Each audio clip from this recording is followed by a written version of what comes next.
Hey guys, welcome back to my channel, The Engineer Singh. Today's tutorial I will show you how you can convert the unit of a length in your scientific calculator. So without wasting any further time, let's start.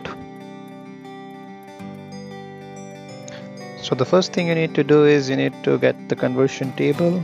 So shift, conversion, go to length, that is number 1, press the 1 key. Now you can have the various units, inches, centimeter, centimeter range. All the units are displayed. Yeah, so you can choose any one of the above. Like I'm going with let's say, yeah, parsec to kilometer.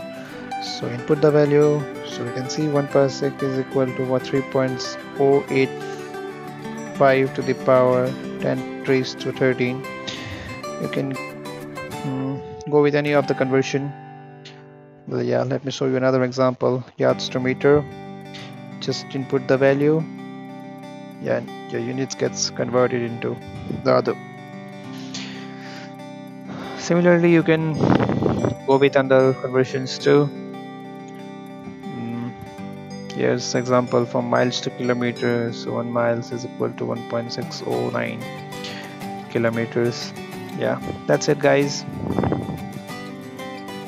Thanks for watching guys. If you like the video, hit the like button, do subscribe, and yeah, don't forget to turn on the notification.